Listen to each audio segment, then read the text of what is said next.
Bonjour à toutes et à tous, nous vous souhaitons la bienvenue à notre webinaire Nouvelle CCN Métallurgie, les impacts sur votre protection sociale et votre classification des emplois, qui sera animé par Denis Le Signe, directeur développement offre rémunération et talent pour la partie classification des emplois, puis par Elisa Munier, juriste conseil expert, et Loris Tailleur-Joff, directeur commercial prévoyance santé collective pour la partie vos dispositifs en santé prévoyance. Vos micros sont coupés. Vous pourrez poser vos questions tout au long de la présentation dans la partie Votre question en haut à droite. Nous y répondrons à la fin de la session. Denis, nous allons pouvoir commencer. Merci Karine, bonjour à toutes et bonjour à tous. Donc, bienvenue dans ce séminaire, dans ce webinaire qui donc va avoir deux volets, un volet sur la classification et un volet sur les régimes santé prévoyance. Alors, pour poser le contexte, rappelons juste en introduction que la branche de la métallurgie représente en France près de 42 000 entreprises, plus d'1,6 million de salariés et pour un chiffre d'affaires global de plus de 500 milliards d'euros. Donc cette branche professionnelle, représentée du côté patronal par l'UIMM, a engagé il y a près de 6 ans un gros chantier. Pendant 5 ans, c'est un marathon de négociations qui s'est ouvert entre l'UIMM et les organisations syndicales. Une réunion plénière tous les 15 jours pendant 5 ans. Donc pour les amoureux de la réunionnite, vous voyez, c'était un chantier absolument colossal. La négociation a été découpée en plusieurs chantiers et a abouti à l'harmonisation de près de 78 conventions collectives différentes. L'accord a été signé le 7 février dernier par 3 organisations syndicales. Alors, regardons maintenant les évolutions en termes de classification conventionnelle. La nouvelle classification, alors, nous allons d'abord décrire les dispositifs de la nouvelle classification pour ceux qui ne la connaîtraient pas encore. Nous ferons part de notre analyse sur ce nouveau dispositif et des points de vigilance que nous avons identifiés. Nous nous poserons entre autres la question de savoir dans quelle mesure cette nouvelle classification pourrait se substituer aux dispositifs existants au sein des entreprises. Et enfin, nous évoquerons l'apport que CIACI Honoré peut apporter dans le déploiement de cette classification. Alors, je vous propose de regarder de plus près le nouveau dispositif de classification. La nouvelle classification de la métallurgie pose très clairement le principe de l'évaluation de l'emploi occupé, indépendamment des caractéristiques du titulaire.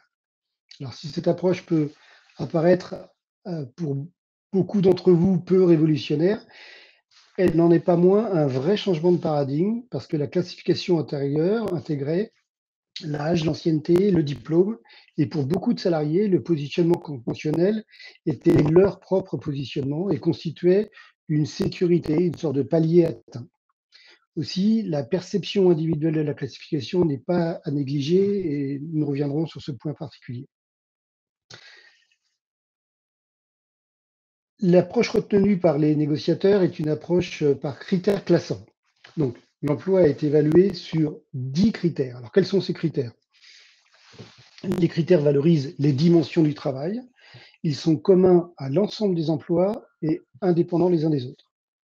Chaque critère est décrit sur une échelle d'intensité comprenant 10 degrés et chacun faisait l'objet d'une définition succincte, environ une vingtaine de mots. Alors, regardons non pas en détail chacun des critères et leurs définitions, mais au moins les notions qu'ils recouvrent. Le premier critère est celui de la complexité de l'activité. La complexité de l'activité traduit la difficulté, la technicité, la diversité du travail, des solutions à mettre en œuvre et des problèmes à traiter. Elle va parler en partant des emplois guidés par des tâches simples et des consignes claires, jusqu'aux emplois nécessitant de faire des choix, puis des emplois en charge de l'élaboration des processus pour aboutir enfin à des emplois en charge de la conception stratégique. Donc, ce continuum est décrit suivant 10 degrés d'intensité et c'est le cas pour l'ensemble des critères. Le critère suivant est celui de la connaissance. Alors, le critère de la connaissance décrit les savoirs, les savoir-faire requis dans l'emploi, acquis par la formation initiale, la formation continue ou par l'expérience. L'introduction de ce critère, qui là aussi peut vous paraître classique, constitue également une évolution majeure, car il met fin à la notion de qualification reposant sur le diplôme, qui a été et reste encore le pilier de très nombreuses classifications conventionnelles. D'autre part, ce critère ne mesure pas les connaissances du titulaire, mais bien les connaissances requises dans l'emploi. La progression est elle aussi assez classique, de connaissances élémentaires à des connaissances professionnelles, intégrant ensuite les connaissances conceptuelles, puis les connaissances qui font référence. Donc le troisième critère est celui de l'autonomie. Alors l'autonomie traduit la latitude d'action nécessaire dont dispose le titulaire de l'emploi pour s'organiser et prendre les décisions et le niveau de contrôle associé. D'une autonomie réduite à son strict minimum pour des emplois cadrés par des consignes, à des emplois autonomes dans leur définition de leur processus de travail, jusqu'à l'autonomie complète de modifier l'organisation de travail. Le critère suivant est celui de la contribution. La contribution va traduire l'influence et les impacts de l'emploi sur son environnement proche, ou sur une partie de l'organisation, ou sur l'entreprise dans son ensemble. En fait, pour analyser ce critère, on se posera la question de l'emploi a-t-il un impact majeur? Et si oui, quoi, a-t-il un impact? Quelle est la nature de cet impact? Et si oui, sur quel périmètre? L'avant-dernier critère est celui de l'encadrement et la coopération. Alors, ce critère ne traduit pas exclusivement l'encadrement hiérarchique, mais également l'encadrement fonctionnel, l'encadrement de projet. Les définitions relatives à ces 10 niveaux ne fixent aucun périmètre quantitatif du nombre de personnes encadrées, puisque par définition, la classification de branche doit pouvoir s'adresser à toute typologie d'entreprise. On a donc, pour essayer de pallier à cette absence de repères qualitatifs, une belle exploitation du dictionnaire des synonymes, avec intensité progressive. C'est comme ça qu'on parle d'appui, de soutien, d'accompagnement, de transmission, de supervision, d'encadrement, de coordination, de management. Voilà. L'ensemble des termes pour expliquer peu à peu un encadrement de plus en plus important. Et enfin, le dernier critère est celui de la communication. Ce critère traduit la nature et la variété des échanges avec les interlocuteurs. C'est un critère qui est relativement classique, mais qui va prêter quand même à pédagogie et à discussion, puisqu'il peut être quelquefois confondu avec la communication lorsque celle-ci est une compétence technique requise dans l'emploi. Elle traduit la nécessité, dans les échanges professionnels, à transmettre de la formation, à devoir reformuler, à savoir démontrer les choses, à savoir convaincre ou à savoir engager. Ainsi, les compétences requises dans l'emploi sont analysées au travers de ces 6 dimensions critérielles, encore une fois, chacune sur une échelle d'intensité de 10 niveaux. Alors, pour obtenir le résultat de la cotation, il suffira d'additionner simplement les scores obtenus sur chacun des critères évalués. Donc la cotation minimale est de 6 points, puisqu'on a 1 point sur chacun des critères, et la cotation maximale est de 60 points. Alors, comment passe-t-on de l'emploi à la classification conventionnelle? Tout d'abord, les cotations sont regroupées en classes d'emploi, regroupant chacun à peu près 3 niveaux de cotation. Ensuite, les classes d'emploi sont regroupées en groupes d'emploi. Un niveau conventionnel est obtenu en concaténant le groupe d'emploi et la classe. Par exemple, un poste évalué à 26 points sera dans la classe d'emploi 7, elle-même dans le groupe d'emploi D, et la cotation de cet emploi sera donc D7. La CCN ne prévoit aucune règle de transposition entre les anciennes classifications et les nouvelles. Or, la convention collective de 14 mars 1957 qui a instauré la GIRC prévoyait 3 catégories de salariés susceptibles de bénéficier de la retraite complémentaire cadre. Les cadres dits article 4 et les assimilés cadres dits article 36 ou article 4 bis. Et l'accord interprofessionnel du 17 novembre 2017 relatif à la prévoyance des cadres reprend ces catégories. Les cadres bénéficient de cet accord au titre de l'article 2.1 de la CCN, au titre de l'article 2.1 de l'accord interprofessionnel du 17 novembre relatif à la prévoyance des cadres, sont les emplois positionnés en F11 et plus. Donc, on peut considérer que dans la nouvelle classification de la métallurgie, F11 est la frontière cadre et le premier niveau cadre. Les assimilés cadres, dits 4 bis, bénéficient eux aussi de l'accord interprofessionnel relatif à la prévoyance des cadres au titre de son article 2.2 pour les emplois classés en position 9 plus, E9 et plus. Puisqu'il n'y a pas de règle de transposition, il est fort probable que des emplois anciennement 4 bis ne soient pas positionnés nécessairement au niveau E9 ou plus, et par conséquent qu'ils ne soient plus considérés comme assimilés cadres. Mais je pense qu'Elsa reviendra sur ce point dans sa présentation. Maintenant que nous avons décrit le nouveau dispositif de classification, regardons maintenant sa mise en œuvre. La mise en œuvre pour une entreprise, chaque entreprise devra, premièrement, établir une fiche d'emploi en amont de la cotation. Cette fiche d'emploi devra comporter une description de l'emploi, de ses activités significatives, du périmètre de ses responsabilités, de ses relations de travail et devra permettre la cotation de l'emploi. Cette fiche devra être communiquée aux salariés à des fins d'information exclusivement. Ensuite, l'employeur devra procéder à la cotation de cet emploi et communiquer aux salariés son positionnement conventionnel. En cas de contestation, l'employeur devra pouvoir communiquer le détail de la cotation de son emploi sur chacun des 6 critères. On constate tout de suite que la démarche est donc très lourde pour les entreprises. Si la fiche d'emploi est imprécise ou incomplète, la cotation sera contestable. Il ne va pas manquer que certains salariés ne manqueront pas de procéder à leur auto-cotation dès qu'ils recevront leur fiche de poste. Il est donc essentiel que cette cotation soit le plus fiable possible avec une fiche d'emploi qui soit à la fois la plus complète et la plus précise possible. D'autre part, la CCN prévoit que, je cite, les activités significatives sont décrites, y compris lorsqu'elles relèvent de domaines professionnels différents ou correspondant à une faible part de l'emploi.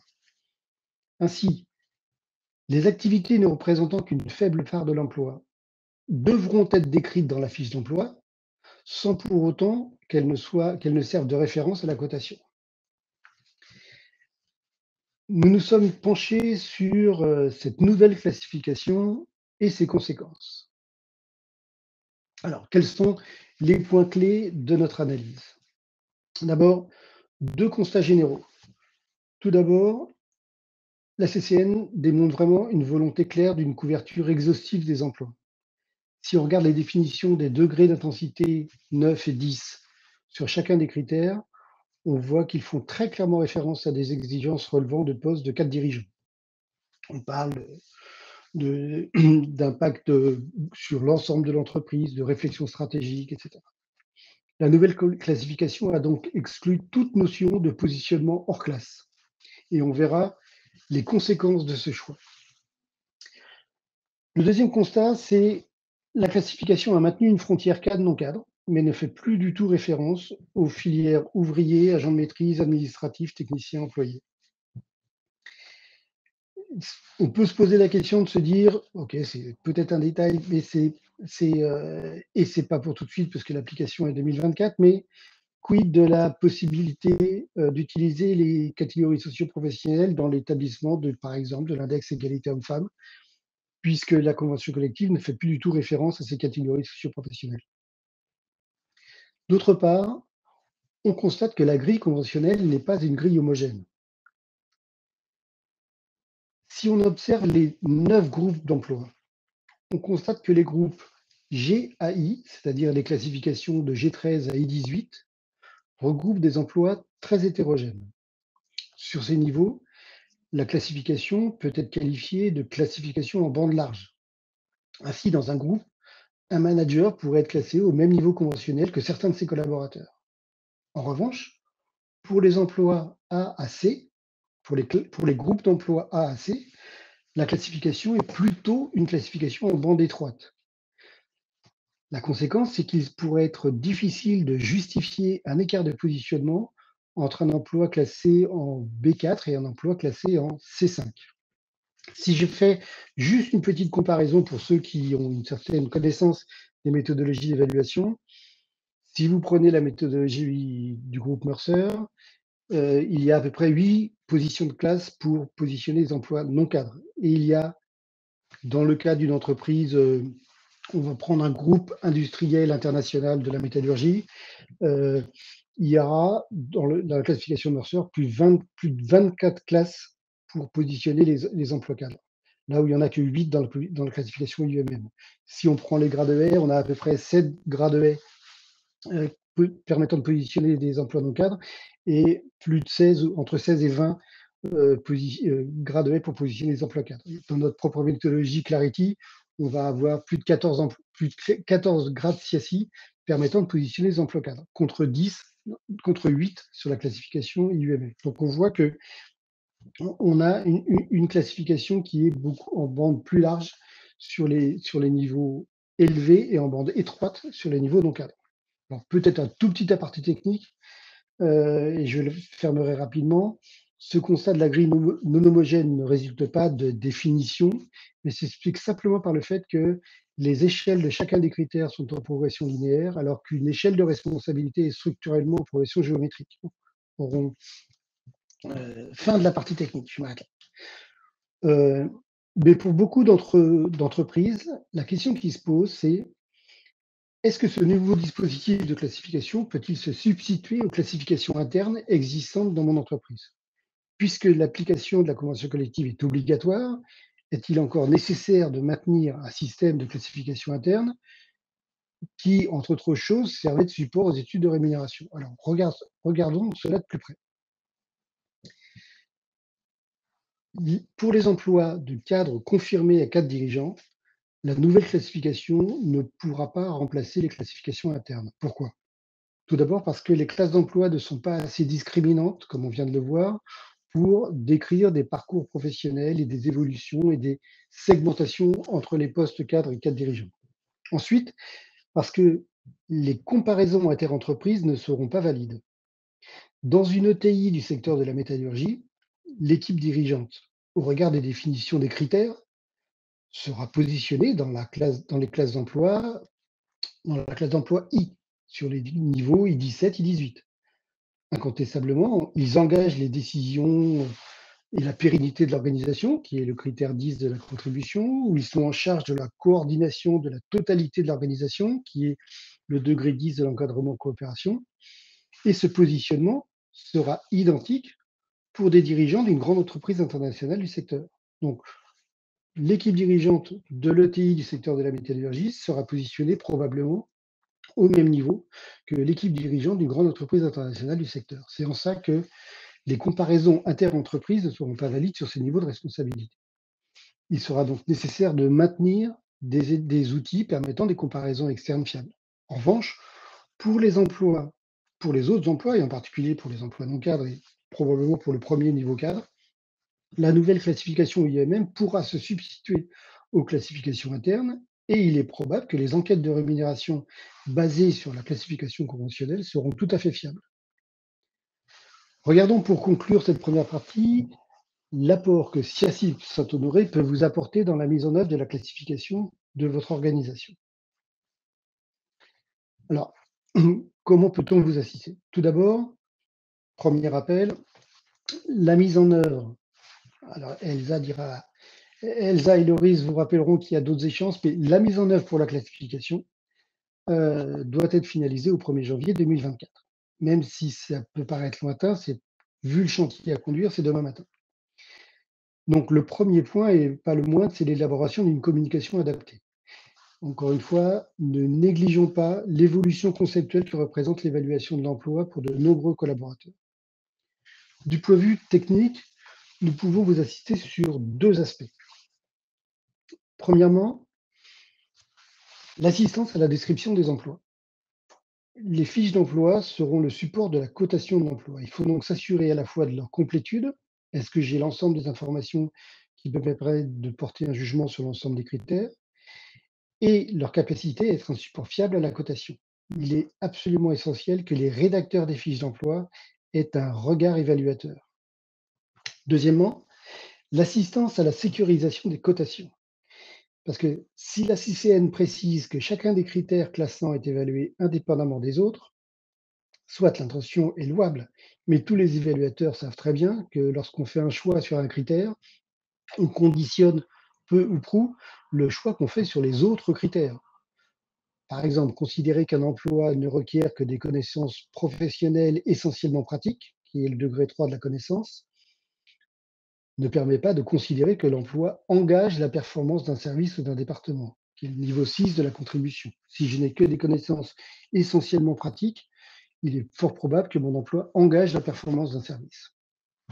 Ça s'appelle l'analyse du champ des possibles et c'est l'analyse des combinatoires cohérentes euh, et l'identification des combinatoires incohérentes. Donc, il est essentiel pour éviter les évaluations incohérentes de pouvoir avoir ce support. Enfin, il reste la question des emplois des cadres supérieurs et dirigeants. Nous avons vu que les classes d'emploi les plus hautes, la classification conventionnelle ne permettait pas de construire le positionnement relatif des postes et de servir au support salarié.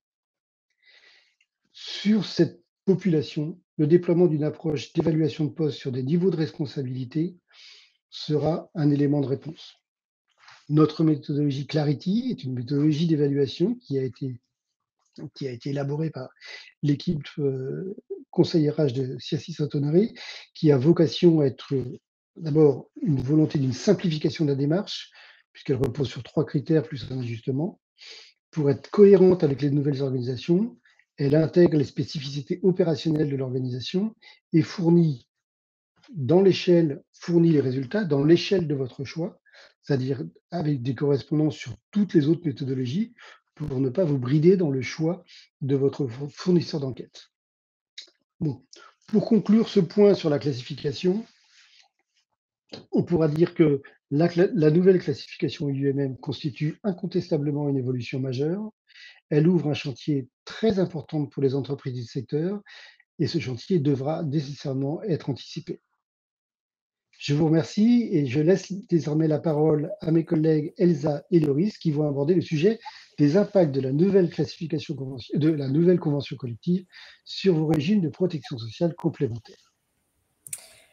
Merci beaucoup, Denis. Alors, effectivement, tu as annoncé un gros chantier concernant les classifications. Autant vous préciser d'emblée que vous allez avoir aussi un assez gros chantier sur le volet protection sociale complémentaire que nous allons donc présenté avec Loris. On va développer 4 points essentiels. Tout d'abord, une question relativement importante qui est celle des modalités d'entrée en vigueur de ce volet de protection sociale complémentaire. Nous aborderons ensuite le contenu des dispositifs santé et prévoyance. Et enfin, nous dirons quelques mots sur les garanties présentant un haut degré de solidarité. Donc, commençons par les modalités d'entrée en vigueur des dispositifs de protection sociale complémentaire, puisque comme l'a déjà évoqué Denis, il y a plusieurs volets dans cette CCN, dont celui de la PSC.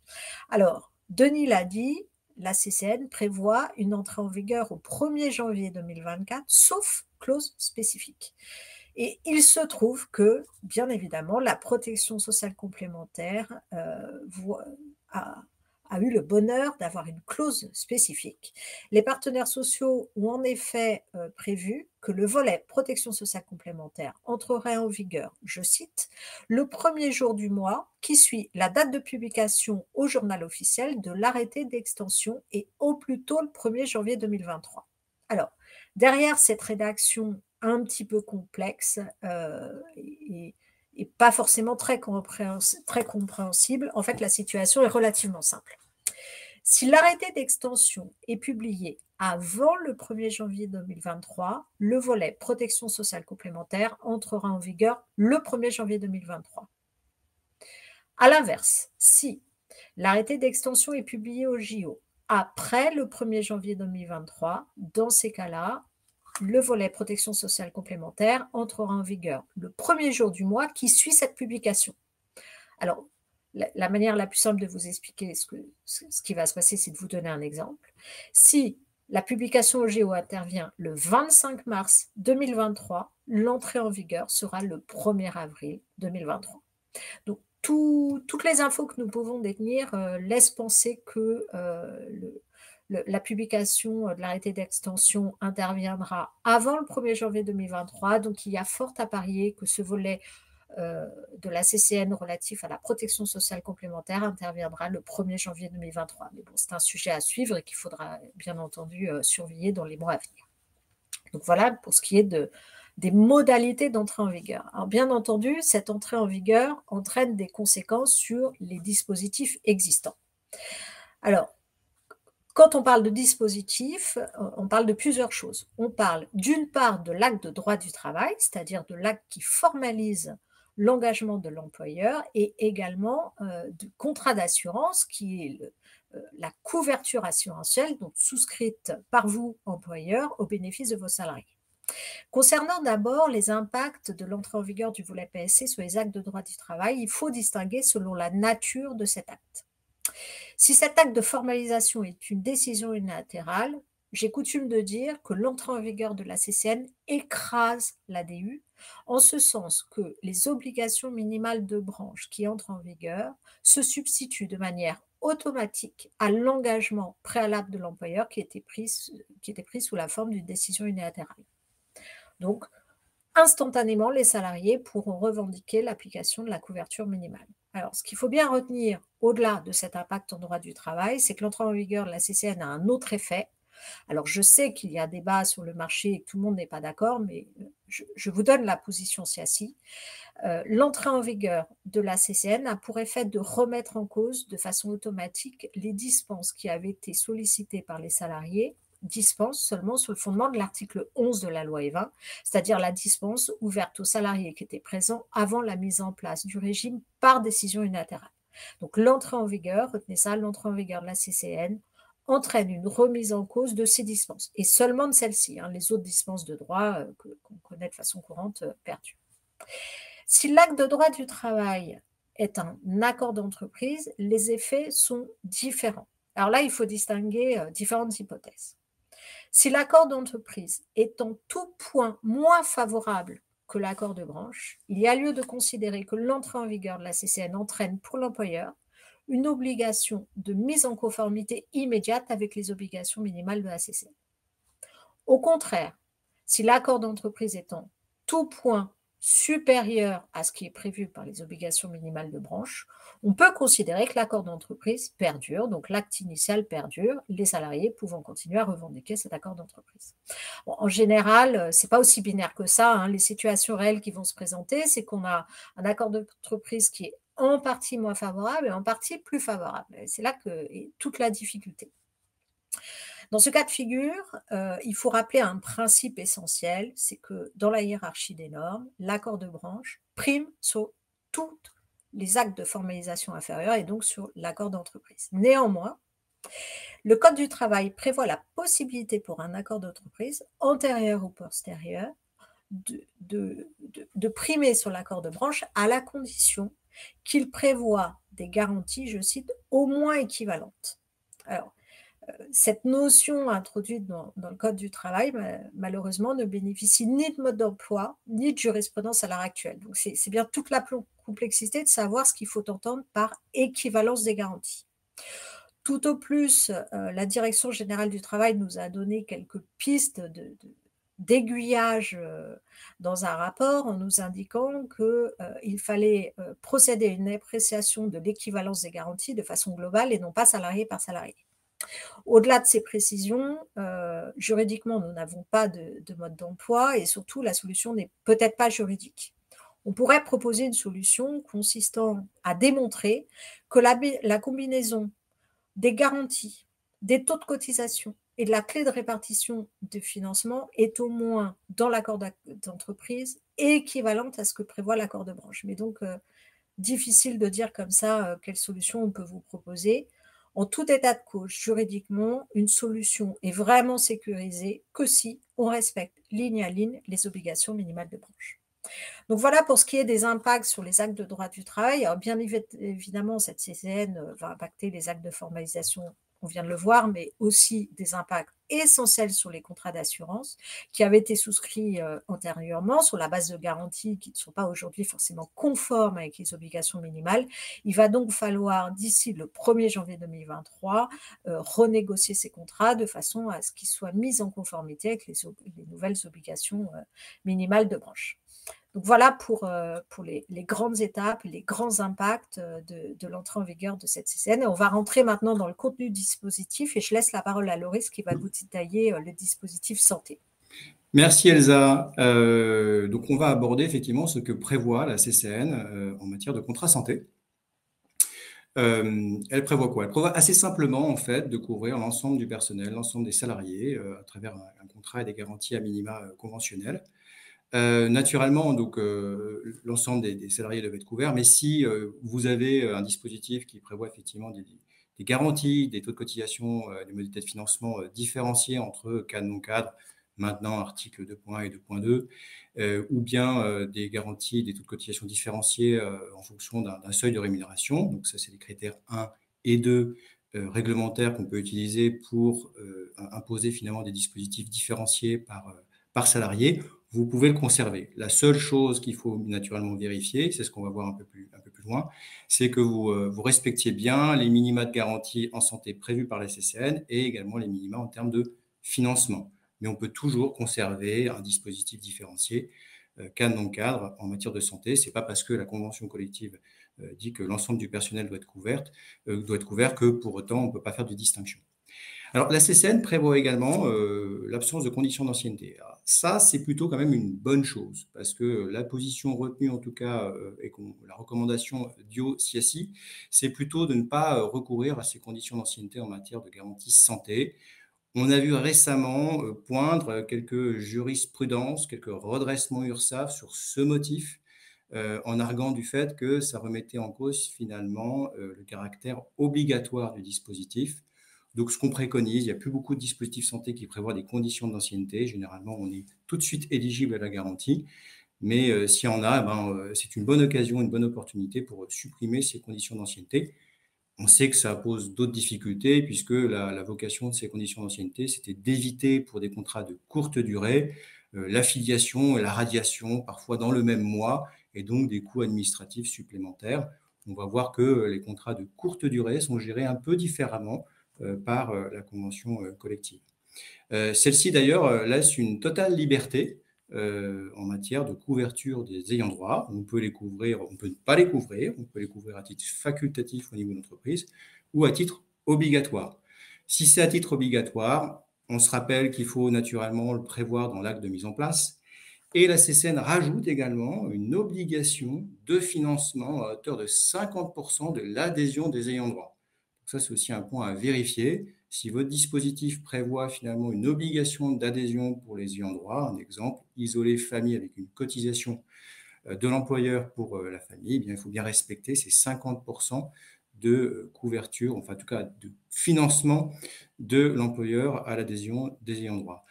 En matière de dispenses dites facultatives qu'on peut intégrer dans les dispositifs, eh bien, en matière de dispenses facultatives, là, la CCN rappelle un petit peu l'ensemble des dispenses facultatives réglementaires. Elle en oublie quelques-unes, mais ce n'est pas pour autant qu'on ne peut pas finalement y avoir recours.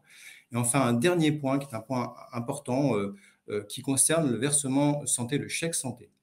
La CCN prévoit pour les salariés de courte durée, donc couverts pour une durée inférieure ou égale à 3 mois, ou des salariés qui sont à temps très partiel, 15 heures de durée de travail hebdomadaire, et bien un salarié pourra demain finalement demander la dispense d'affiliation finalement au régime santé en justifiant d'une couverture par ailleurs qui serait une couverture responsable et vous demander finalement un abondement à travers le chèque santé ou le versement santé.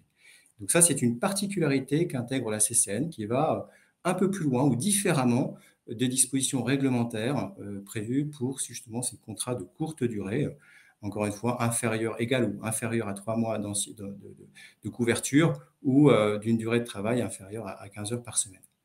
Concernant les obligations de maintien, cette fois-ci, alors là, on parle naturellement du sujet de la couverture des personnes qui sont en suspension de contrat de travail. Je rappelle qu'il y a deux environnements. Il y a la situation où finalement la suspension de contrat de travail est indemnisée et la situation où la suspension de contrat de travail n'est pas indemnisée. Sur le premier volet, suspension de contrat de travail indemnisée, on le sait depuis le 17 juin 2021 avec l'instruction interministérielle qui a précisé les conditions d'obligation de couverture. Un salarié qui est en suspension de contrat de travail indemnisé, eh bien, on est obligé de le laisser dans le dispositif et également de cofinancer son adhésion. L'indemnisation qui est visée dans l'instruction interministérielle, je le rappelle, c'est le maintien de salaire conventionnel, c'est la perception d'indemnités journalières complémentaires financées en totalité ou partiellement par l'employeur, et c'est une nouveauté de l'instruction interministérielle qui précise ce point-là, également les revenus de remplacement, activité partielle de longue durée, versés par l'employeur. La CCN ne fait que reprendre finalement les dispositions de l'instruction interministérielle, pas de novation. En revanche, la position de Dio Siassi sur cette question-là, c'est de rajouter également dans finalement ces maintiens obligatoires, de rajouter les salariés en suspension de contrat de travail qui perçoivent également des rentes invalidité. Car ni la CCN ni l'instruction interministérielle ne prévoient cette couverture obligatoire pour ces situations. Notre conseil, c'est d'harmoniser les dispositifs et de rajouter également un maintien obligatoire pour ces situations, sachant qu'on sait que ça aussi pose peut-être parfois des sujets un peu pratico-pratiques. C'est comment on appelle la part salariale de salariés pour lesquels on n'édite plus de fiches de paie. Et ça, c'est un autre sujet, mais on préconise plutôt cette position.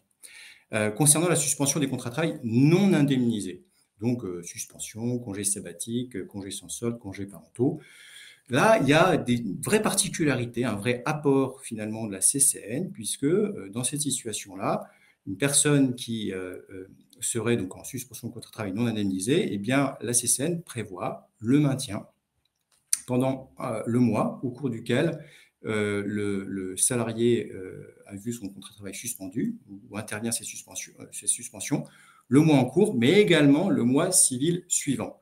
Concrètement, si le 17 mars, un de vos salariés, bien sûr, demande une suspension de contrat de travail non indemnisé, prend un congé sabbatique, eh bien, il sera couvert tout le long du mois de mars, sous réserve qu'il a payé donc l'intégralité de sa cotisation sur le mois de mars, mais également à titre gratuit le mois civil suivant, à savoir jusqu'à fin avril. Donc, c'est une sorte, ce que me disait ce matin une cliente, et je reprends un peu ces termes, une sorte de portabilité, entre guillemets, naturellement, qui court du mois au cours duquel est intervenue cette suspension jusqu'au mois civil suivant. Et cette couverture prévue par la CCN, elle est valable tant en santé qu'en prévoyance, et j'attire votre attention sur la prévoyance, puisque là, concrètement, une personne qui prendrait un congé sabbatique se verrait couvert, bien évidemment, au titre de la CCN, jusqu'à fin avril, y compris sur des risques d'essai invalidité. Donc, si on ne prévoit pas cette disposition, on peut se retrouver dans des situations de contentieux. Donc là, il s'agit de bien voir avec votre assureur si on a prévu cette nouvelle disposition contractuelle, à savoir un maintien pour les suspensions de contrat de travail non indemnisées. Après cette période, toujours la même chose, une personne qui est en congé sabbatique peut cette fois-ci, et c'est prévu dans la CCN, demander à rester au dispositif santé moyennant une cotisation qui sera intégralement à sa charge. Le dernier point aussi sur lequel on souhaitait attirer votre attention sur la CCN, c'est un maintien cette fois-ci obligatoire avec un cofinancement employeur-salarié pour les salariés en période de réserve militaire et policière. Et ça, c'est une particularité là aussi de la CCN à prévoir également dans vos dispositifs, en avenantant éventuellement vos contrats d'assurance pour prévoir ces dispositions. Là aussi se pose la question de comment on appelle la cotisation, la part salariale de salariés pour lesquels on n'édite plus de fiches de paie. Sur la page suivante, voilà, on voulait juste faire un point sur les garanties qui étaient prévues au titre de la CCN. Donc, on est bien sur des garanties qu'on retrouve dans beaucoup de branches professionnelles, à savoir vraiment un socle minime. À noter juste en matière de dentaire, ce qu'on a identifié finalement, c'est qu'on est sur une gamme plutôt de bon niveau.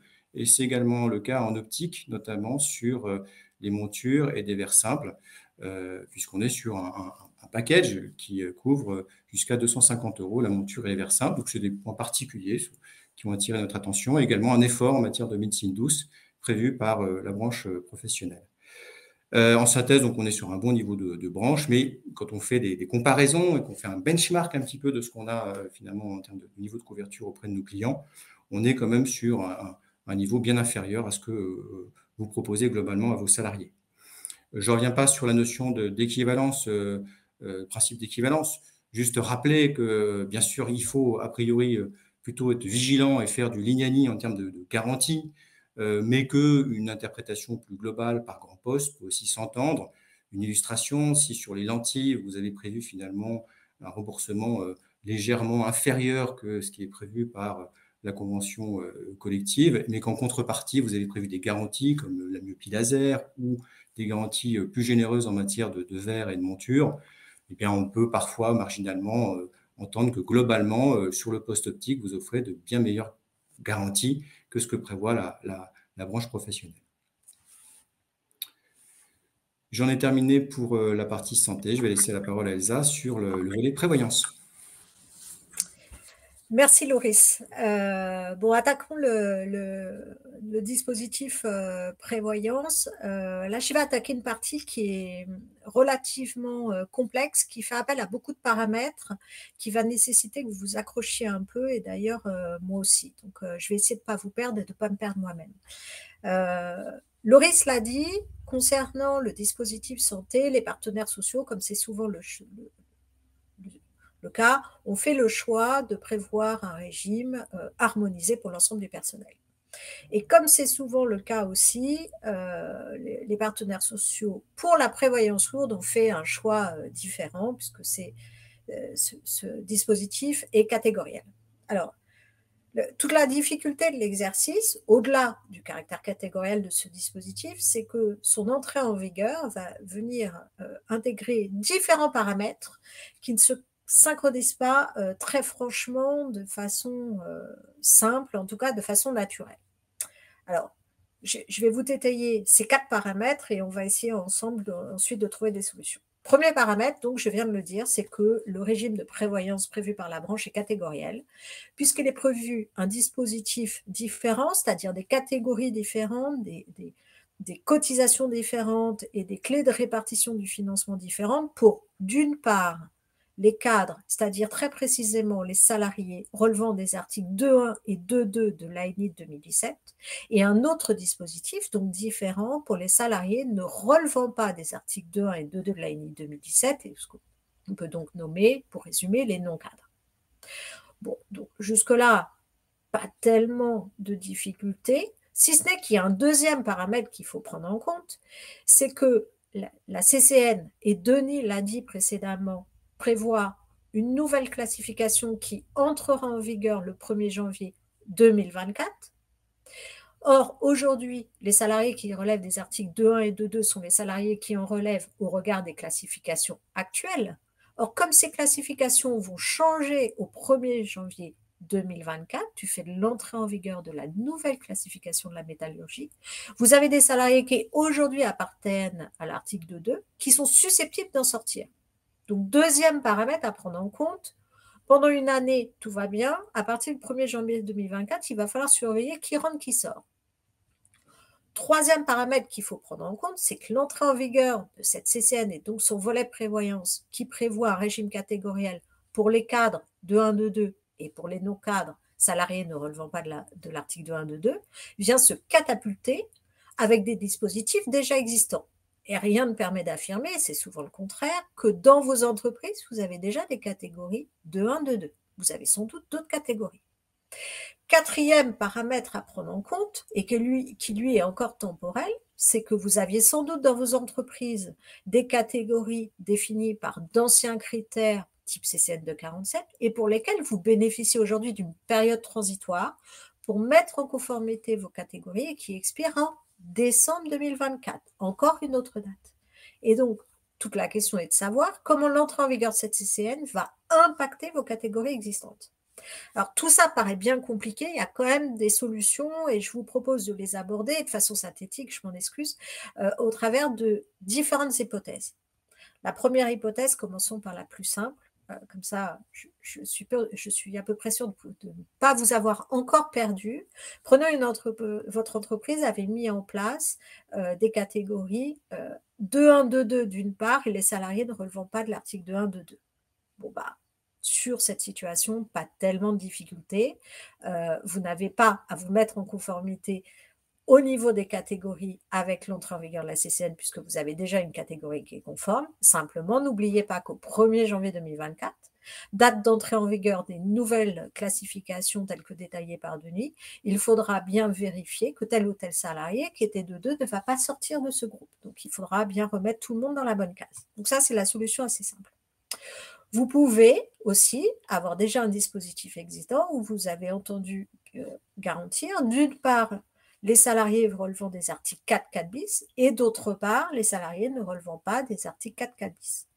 Bon, finalement, là, on se retrouve à peu près dans la même situation que l'hypothèse précédente. Alors, vous le savez, depuis le décret du 30 juillet 2021, qui a revu les critères de définition des catégories objectives en protection sociale, il n'est plus possible de définir une catégorie de salariés par référence à la CCN de 47.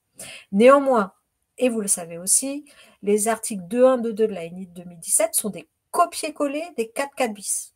Donc, pour le dire autrement et de façon simple, les salariés que vous avez intégrés aujourd'hui dans les 4, 4 bis sont les mêmes que ceux que vous intégrez en 2.1, 2.2.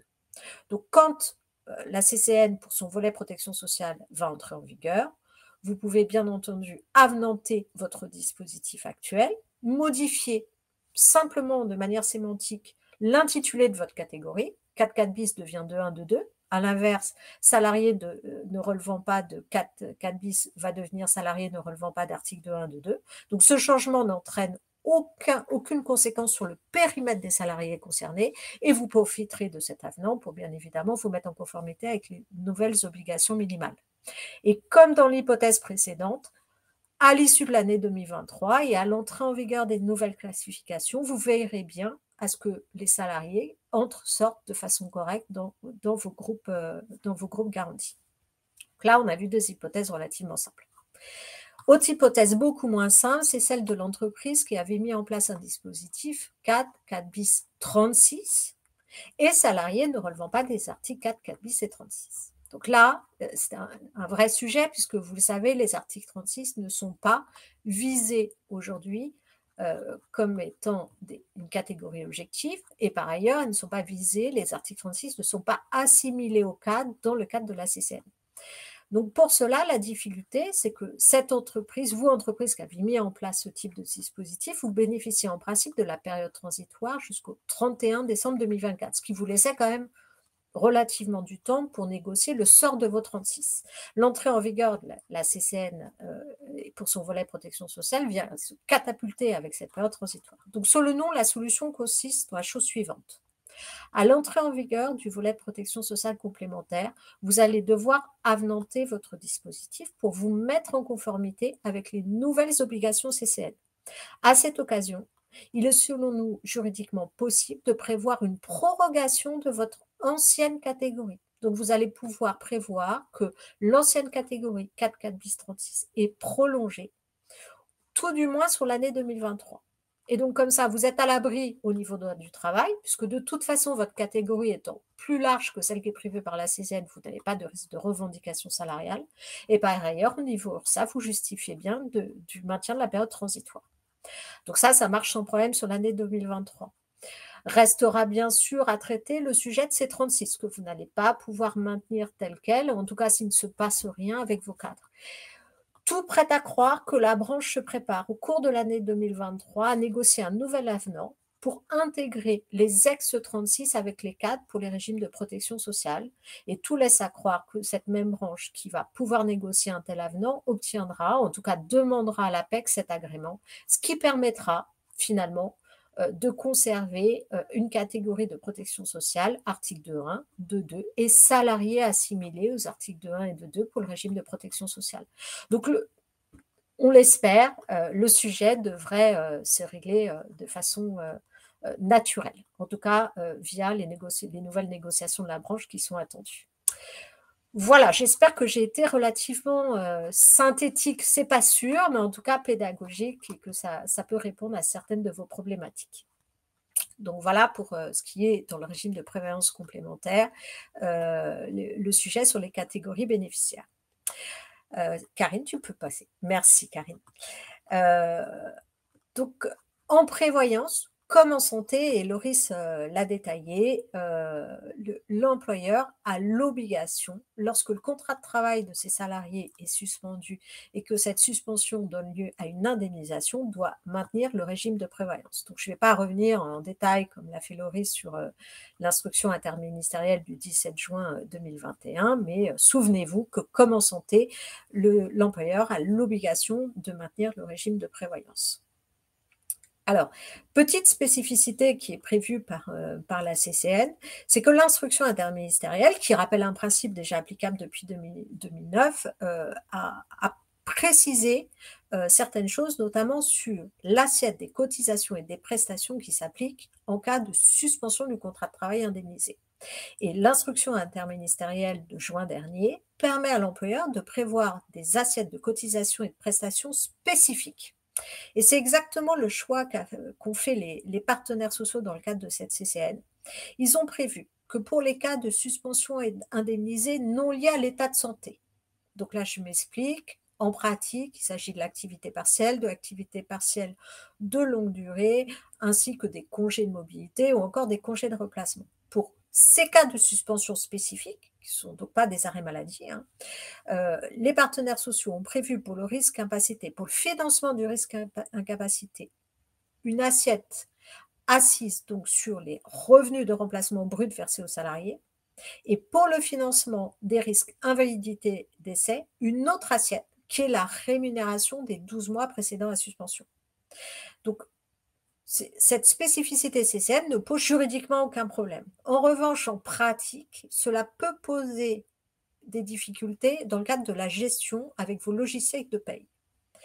Donc, dans ces cas-là, nous avons pour vous une solution qui consiste à harmoniser les assiettes de cotisation et de prestation. Donc, il va falloir le formaliser dans l'acte de droit du travail.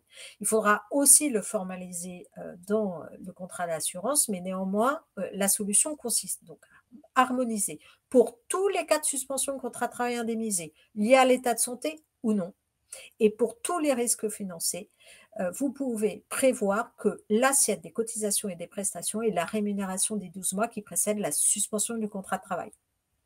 Ainsi, vous proposez une assiette de prestations qui est plus favorable pour les salariés, parce que ça augmente le montant des prestations, et donc vous ne prenez aucun risque, ni en droit des URSSAF, puisque vous l'aurez formalisé dans votre acte de droit du travail, ni dans le cadre d'un contentieux prud'homal, puisque de toute façon, c'est plus favorable à vos salariés. Voilà pour ce qui concerne les suspensions de contrat de travail indemnisés. Pour ce qui est des cas de suspension de contrat non indemnisé, donc là, je vais aller relativement vite puisque Loris l'a exposé en santé et c'est exactement la même chose en prévoyance. La CCN prévoit un maintien obligatoire gratuit pour le mois au cours duquel le contrat de travail est suspendu et le mois suivant. Alors, ce maintien obligatoire gratuit ne nécessite pas de formalisation dans l'acte de droit du travail. En revanche, il doit être prévu dans le contrat d'assurance et donc dans la notice d'information qui doit être remise aux salariés. S'agissant des réserves militaires et policières, comme en santé, la CCN prévoit pour l'employeur une obligation de maintenir le régime et de maintenir un régime cofinancé comme il l'était quand le salarié était en activité. Donc là, pour le coup, ça nécessite bien entendu une mise en conformité du contrat d'assurance, mais également une formalisation dans votre acte de droit du travail. C'est indispensable pour bien bénéficier du régime social de faveur vis-à-vis des URSSAF. Nous avons vu catégorie, maintien en cas de suspension du contrat de travail. Voyons maintenant comment on finance tout cela. C'est une première. La branche a mis à l'écart la fameuse obligation de financement à hauteur de 1,50 de la tranche A affectée au décès. Et elle lui a substitué une obligation de cotisation patronale minimale au titre des garanties de protection sociale complémentaire, obligation qui est fixée à 1,12% de la rémunération pour les cadres limités à la tranche 2 et 0,6% pour les non-cadres, également assis sur la rémunération limitée à la tranche 2 toujours. Cette obligation minimale de cotisation, dit le texte, doit être affectée à des garanties de protection sociale complémentaire à l'exclusion des frais de santé. C'est-à-dire donc que pour vérifier si vous, entreprise, vous respectez cette obligation minimale de cotisation qui est à votre charge exclusive, vous ne pourrez pas justifier de sa bonne exécution si une partie de cette cotisation est affectée des frais de santé. Sachez tout de même qu'au regard de la rédaction de la CCN, et dans la mesure où cette cotisation minimale doit être affectée à des garanties de protection sociale complémentaire, nous estimons, nous aussi, qu'il est possible d'affecter une partie de ces 1,12 au risque de retraite supplémentaire, donc d'affecter une cotisation patronale à des régimes de retraite supplémentaire obligatoires type 83 ou PER obligatoire. Au-delà de cette obligation de cotisation patronale minimale, les partenaires sociaux ont également mis en place une clé de répartition minimale obligatoire, à savoir, pour le financement des garanties de prévoyance lourde, une prise en charge patronale minimale de 100% pour les cadres et 43% pour les non-cadres. Alors, je précise immédiatement, pour ne pas vous créer d'angoisse, que cette clé de répartition minimale ne s'applique qu'aux garanties socles prévues par la CCN. Pour le dire autrement, si l'entreprise met en place des garanties supérieures, le financement du delta de ces garanties supérieures donne lieu à une clé de répartition librement définie au niveau de l'entreprise. Dès lors, on peut aboutir à des régimes, notamment pour les cadres, qui ne seront pas 100% employeurs et 0% salariés. Si l'entreprise met en place des garanties de prévoyance lourde supérieures aux obligations socles prévues dans la CCN, on peut aboutir, par exemple, à une quote-part de 90% employeurs et 10% salariés. En revanche, ce qu'il faudra toujours, c'est que l'employeur soit en mesure de justifier que sur les garanties socles, il finance bien 100% pour les cadres et 43% pour les non-cadres. Je vais laisser la parole à Loris qui va vous présenter une vision synthétique de ces deux obligations. Merci Elsa. Oui, donc comme tu l'as rappelé, effectivement, l'obligation de clé de répartition ne concerne que les garanties minimales prévues par la convention collective. Étant rappelé aussi que la plupart d'entre vous avaient proposé aujourd'hui des garanties qui sont bien supérieures aux garanties minimales prévues par la convention collective. Donc, on est plutôt dans cette situation qui s'affiche devant vous. Donc, l'obligation minimale, c'est 100%, comme tu l'as indiqué, Elsa, sur les cadres. Donc, l'employeur doit cotiser à 100% pour la cotisation des cadres, à 43% pour les non-cadres, sachant qu'il y a un minimum de 1,12% de la tranche 1 et 2 pour les cadres et de 0,6% de la tranche 1 et 2 pour les non-cadres.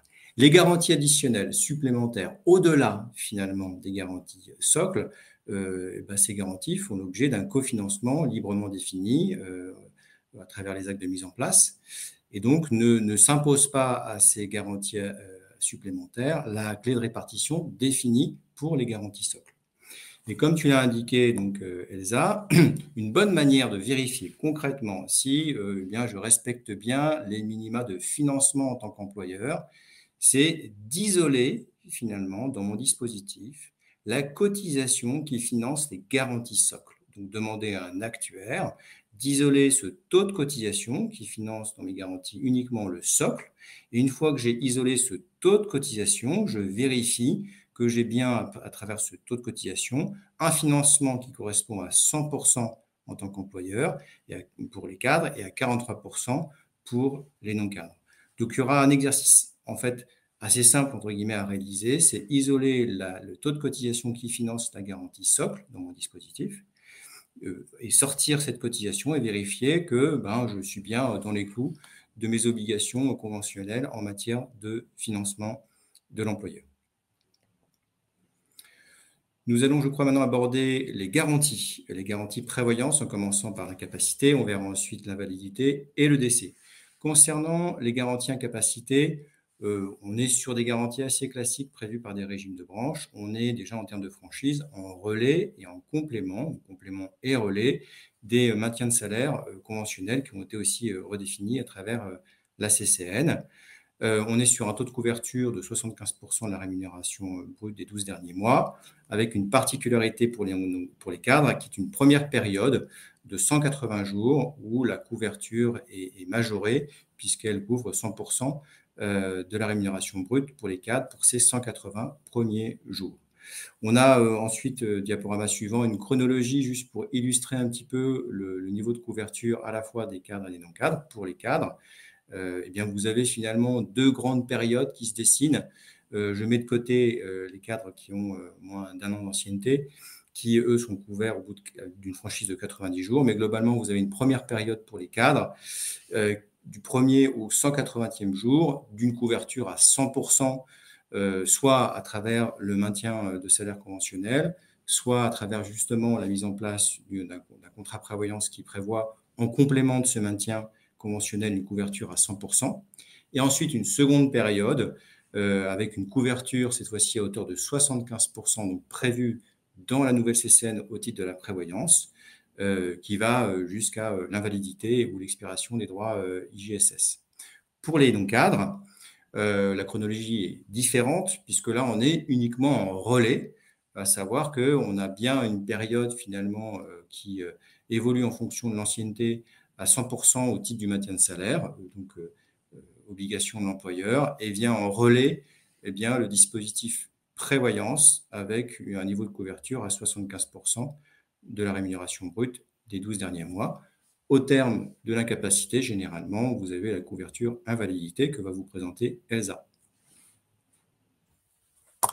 Merci Loris. Bon, effectivement, un dispositif de prévoyance ne serait pas complet sans la fameuse garantie invalidité. Alors en soi, pas tellement de surprise, hein. La rente d'invalidité prévue par les partenaires sociaux est calculée en fonction du taux d'invalidité et en fonction, comme l'incapacité, de la rémunération annuelle des 12 derniers mois. Donc sans entrer dans le détail du calcul, et vous avez le pourcentage appliqué à la rémunération annuelle qui s'applique en fonction des deux catégories et en fonction du type d'invalidité. Une petite spécificité tout de même à noter dans le cadre de cette convention collective, en cas de cumul d'activités partielles avec le versement de la rente invalidité complémentaire, la revalorisation salariale est sans impact sans qu'il y ait modification du temps de travail, bien entendu, et sans impact sur le montant de la rente complémentaire d'invalidité qui est versée. Et ainsi, les salariés qui ont la possibilité, bien qu'ils soient invalides, de continuer à travailler, sont motivés dans le cadre de l'exercice de leur mission professionnelle. Donc, pas d'autres précisions à vous apporter à ce stade sur l'invalidité, hein, qui est relativement classique. S'agissant du décès, là aussi, assez peu d'originalité, hein, et c'est tant mieux. Le capital d'essai est calculé, là aussi comme les autres garanties incap et inval, sur la base de la rémunération annuelle des 12 derniers mois, et le pourcentage accordé en cas de décès diffère selon les deux catégories, cadre non-cadre.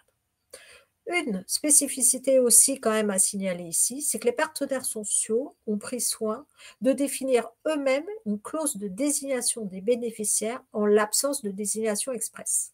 Alors, ce qu'on appelle les clauses de désignation bénéficiaire par défaut. Alors, très classiquement, ces clauses de désignation des bénéficiaires en cas de décès est prévue par les assureurs eux-mêmes dans les contrats d'assurance, et ces clauses ont pour objet de faire en sorte que le capital d'essai ne tombe pas dans la succession et ne soit donc pas assujetti au droit de mutation en cas de décès. Là, cette spécificité, que ce sont les partenaires qui ont eux-mêmes défini cette clause de désignation. Il faudra donc être particulièrement vigilant sur la mise en conformité des contrats d'assurance. Il ne faudra pas laisser la clause prévue habituellement par l'assureur. Il faudra bien veiller à ce que l'assureur intègre dans son contrat d'assurance la clause prévue dans le cadre de la CCN. Et cela pour éviter toute revendication d'un bénéficiaire qui n'aurait pas touché de l'assureur le capital d'essai. La garantie d'essai s'accompagne également d'une autre prestation, que je précise, complémentaire au capital d'essai, qui est la rente éducation. Donc, Karine, tu peux laisser le slide suivant. La rente éducation, donc bien connue aussi dans les contrats d'assurance, souvent proposée dans le cadre de différentes options, est ici prévue, je dirais, dans le dur par les partenaires sociaux. C'est-à-dire que ce n'est pas une prestation qui est au choix du salarié, au choix du bénéficiaire, c'est bien une prestation qui s'impose. Dès lors qu'un enfant à charge, tel que défini par les partenaires sociaux, existe au moment du décès, la CCN prévoit le versement automatique de cette rente éducation. Donc, le salarié n'a pas la possibilité de prévoir, de choisir une autre solution que le versement de cette rente éducation, dès lors qu'au moment de son décès, il a bien des enfants à charge que définis par la CCN. Alors, en soi, cette prestation minimale conventionnelle ne remet pas en cause le principe des options. Il est toujours possible de proposer en option des capitaux majorés, des capitaux majorés avec des rentes de conjoint, ou encore un capital, une rente de conjoint et une rente éducation. Néanmoins, la présence d'un enfant à charge doit neutraliser ces options au moment du décès. C'est-à-dire que si le salarié avait choisi, par exemple, un capital majoré, si au moment de son décès, on constate l'existence d'un enfant à charge, l'option doit être neutralisée, la rente éducation doit venir se substituer à cette option et doit être automatiquement réglée, ainsi que le capital décès que j'ai évoqué dans le slide précédent. Donc, pour en avoir parlé il y a très peu de temps, le fait de prévoir un capital d'essai largement supérieur au minima de la CCN ne permet pas, selon nous, d'échapper au versement de cette rente éducation. Alors pourquoi? Tout simplement pour la bonne raison que le capital d'essai n'est pas forcément réglé à l'enfant à charge.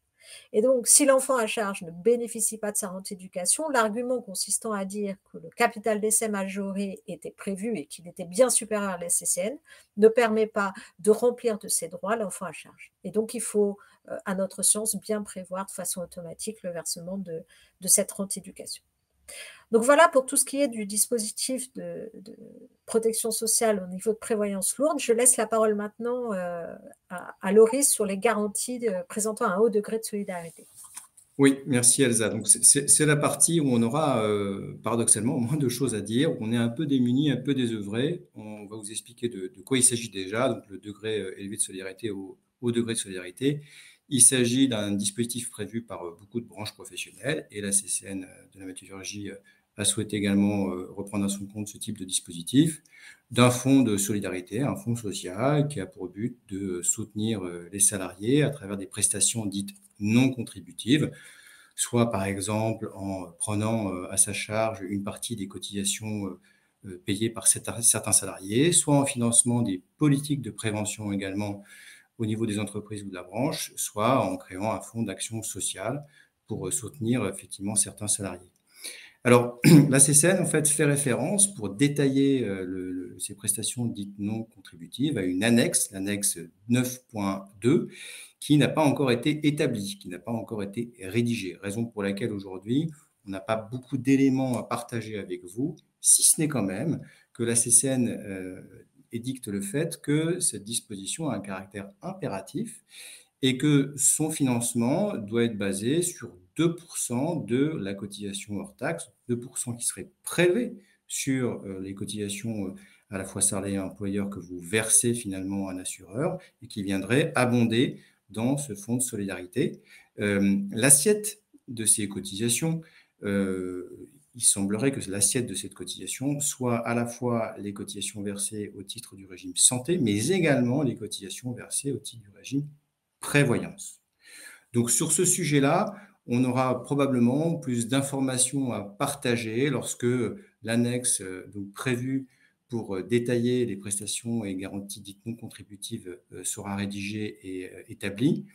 Et on aura également plus d'informations sur les modalités pratiques. C'est un sujet qui suscite encore beaucoup de questions.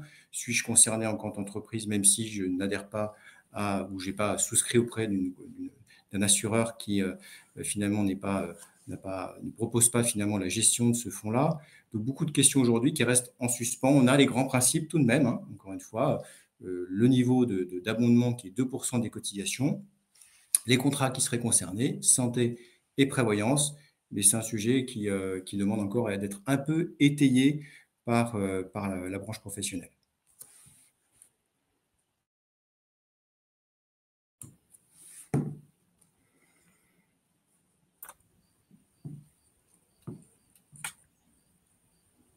Merci beaucoup. Je vais donc passer aux questions. Tout à fait, Karine. Vous entendez bien, c'est bon.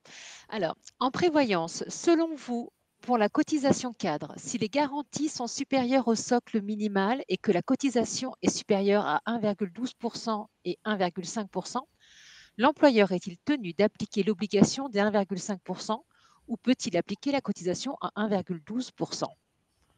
Alors, je crois déceler dans la question qu'il est fait un comparatif entre l'obligation au 1,50 tranche A en décès, prévue par l'ANI 2017 et anciennement par la CCN de 47, et l'obligation minimale de cotisation à 1,12. Alors, ce qu'il faut bien indiquer ici, c'est que les partenaires sociaux, et ça c'est vraiment une très grande nouveauté dans le milieu des branches, a prévu que l'obligation de cotisation au 1,12, dont on rappellera qu'elle s'applique à l'ensemble de la rémunération limitée à la tranche 2 et pas seulement donc à la tranche A, se substitue à l'obligation à 1,50 décès. Donc, autrement dit, ce que disent les partenaires sociaux, c'est que les entreprises de la branche métallurgie ne sont plus contraintes de cotiser à hauteur de 1,50 de la tranche A du salaire et d'affecter cette cotisation au décès. Autrement dit, pour faire simple, elles ne sont plus contraintes d'appliquer l'obligation de l'ANI 2017.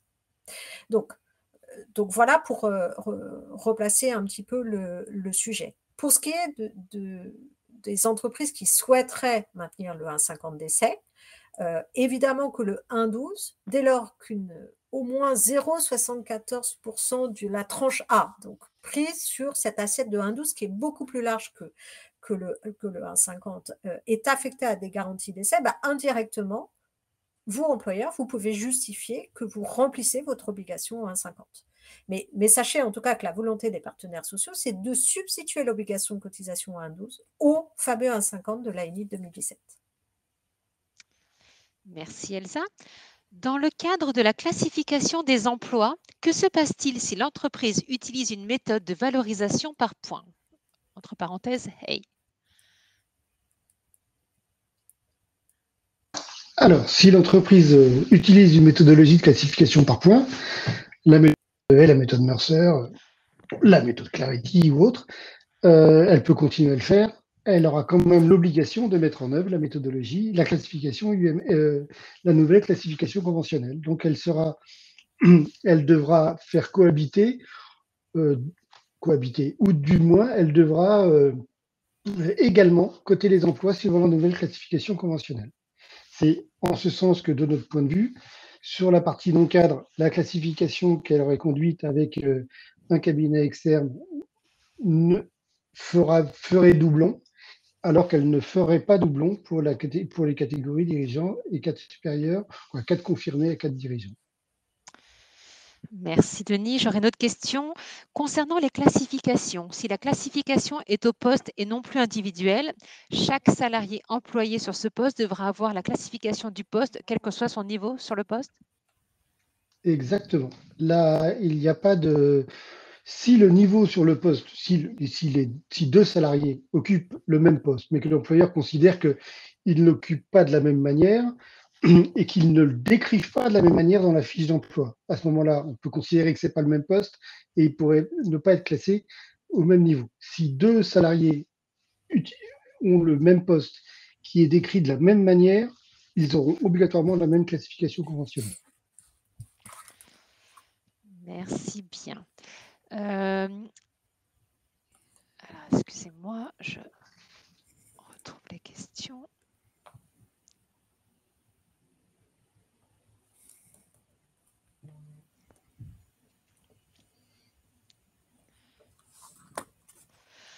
Alors, l'assiette des cotisations du DES, est-ce que l'assiette des cotisations qui finance le seul socle minimal ou l'assiette de l'intégralité des cotisations d'un régime bien supérieur au socle minimal? Alors, l'assiette des cotisations, Loris, je ne sais pas si tu veux répondre à ces questions. L'assiette des cotisations du haut décret de solidarité est prévue à hauteur de la cotisation, en tout cas en prévoyance, qui est prévue par la CCN. Donc, on rappellera utilement qu'il y a une cotisation minimale qui est prévue en prévoyance à hauteur de 1,12 par la CCN, et donc il y a tout lieu de croire que ces 2% sont applicables à ce taux. En revanche, en santé, il n'est pas prévu d'obligation minimale CCN, de telle sorte que les 2% s'appliquent à la cotisation que paiera en réalité l'entreprise.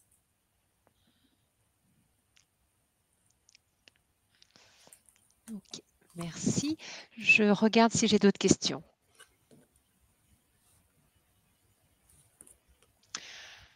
Alors, on me demande si cette présentation sera disponible en replay. Oui, tout à fait. Un replay sera envoyé demain avec une note, justement, à tous les participants.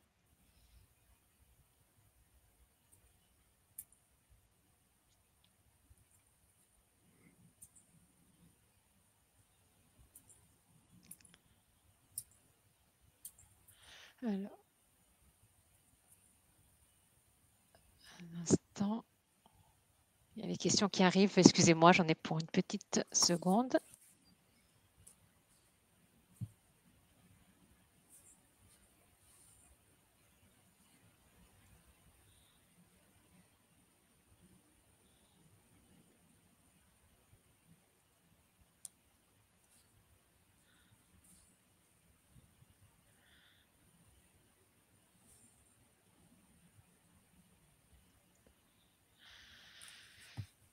La cotisation minimale employeur à hauteur de 1,12% T1/T1 peut-elle s'apprécier en moyenne dans le cas de taux différents T1 et T2 ou bien tranche par tranche? Alors, il s'apprécie globalement, c'est-à-dire ce qui va être vérifié, c'est que sur la rémunération versée aux salariés, donc avec un plafond sur la tranche 2, l'employeur verse effectivement 1,12% de cette rémunération. Donc, si on applique des taux différents sur les tranches, peu importe, ce qu'il faut, c'est qu'à la fin, le résultat correspond bien à un minimum de 1,12 sur l'ensemble de la rémunération. Donc, on peut faire des taux différenciés. En revanche, au bout du bout, il faudra bien que c'est 1,12 de la rémunération.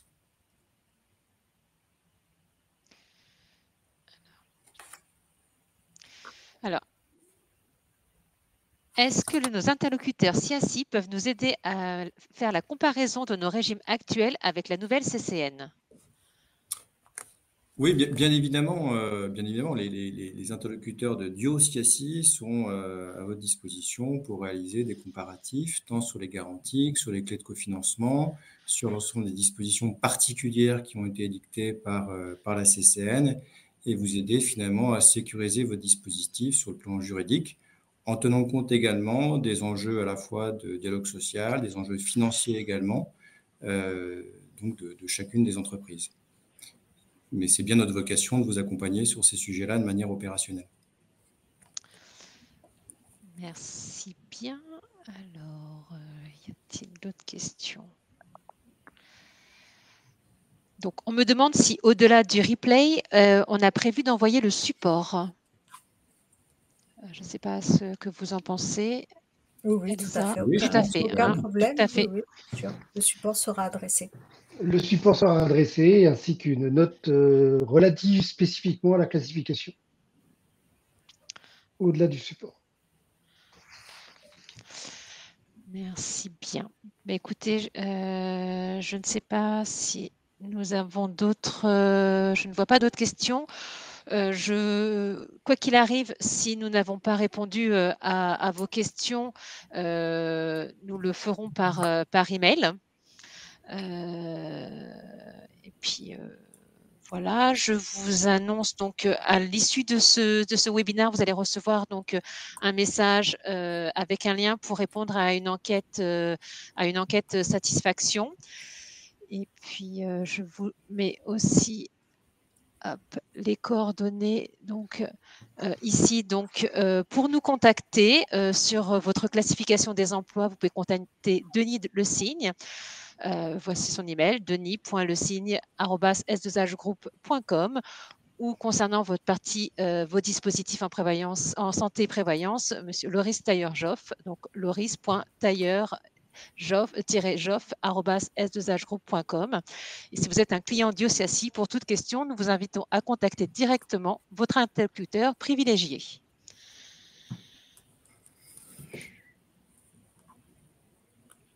Donc, Elsa, Loris, Denis, je vous laisse le mot de la fin. Oui, merci Karine. Merci de votre participation et de votre écoute. Nous espérons vous avoir apporté les éclairages nécessaires, en tout cas à une première prise de contact avec cette nouvelle CCN. La direction juridique de CIACI, que je représente aujourd'hui, bien entendu, traitera de différentes problématiques qui peuvent se poser dans vos entreprises. N'hésitez pas à contacter vos interlocuteurs qui ne manqueront pas de nous saisir. Et je vous remercie. À bientôt. Merci à vous. Merci à vous tous et à vous toutes.